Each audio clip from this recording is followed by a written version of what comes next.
This first session with Dr. Larry Jerrold, informed consent expert, is supplied as a courtesy to the specialty and the profession.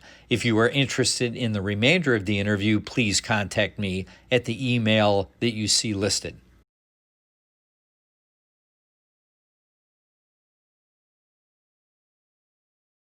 Well, here I am with Larry Jerrold, a good and close friend, a mighty interesting and unique fellow. And the May issue of the American Journal of Orthodontics and Dentofacial Orthopedics, I always read Larry's litigation and legislation because I find it quite remarkably interesting. Plus, Larry has a very unique way of expressing himself, kind of cutting to the chase. I guess that's sort of a New York thing, is it, Larry, would you say? Or is it just a Larry Jerrold thing? Yeah, it's pretty much a combination of both. Well, yeah, I find that quite engaging because I don't have to engage in too much guesswork and that type of foolishness. But Sword and Shield is the name of the editorial, which I thought was quite interesting. What was that about? Well, what Larry and I have been talking about before I hit the record button was the ladder of informed consent. Isn't that the way you put it, Larry, that it's risk tolerance? Explain just a bit more about that. Well, we all have different risk tolerances. Some of us are more footloose and fancy-free. It doesn't bother us to be a little more loosey-goosey. Others of us have to do the real straight and narrow, and we have to conform to everything, write it down, dot the I's, cross the T's, that type of thing. And so when you look at the process of risk management regarding informed consent, and particularly the documentary part of it, how do we document that we obtained a patient's informed consent, which is an important distinction, by the way. We don't give informed consent. We get informed consent. What we give is information so that the patient can then grant us their consent to invade their bodily integrity and do whatever it is we're going to do.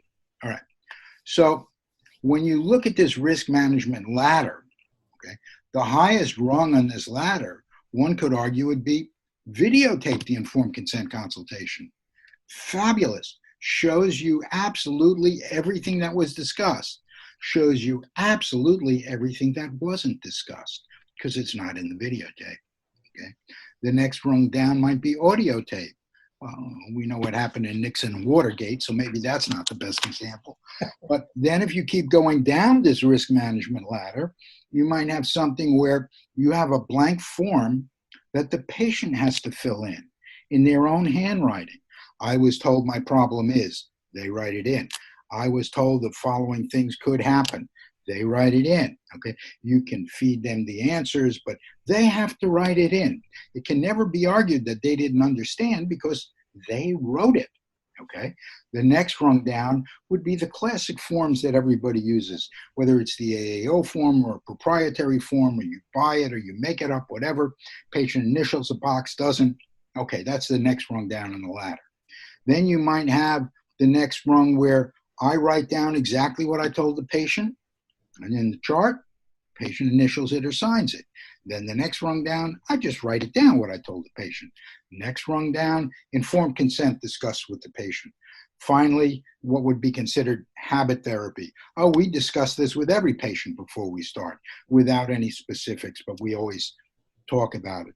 So that's the ladder of documentation for informed consent. And again, that's all going to depend on your risk tolerance, the dental IQ of your patients, okay? How you want to conduct your practice. I can tell you that probably the two most important appointments in the entire life cycle of an orthodontic case are the initial screening appointment / record appointment and the informed consent discussion. This is where the rubber meets the road. This is where you make or break the doctor-patient relationship. And if you can get the patient on your side early in the ball game, you are now working as a team, you're working together. it's real tough to have that breakdown because your communicative skills have gotten to the point where it doesn't allow for that type of breakdown, short of really creating some type of clinical disaster, which, puts somebody mentally at odds.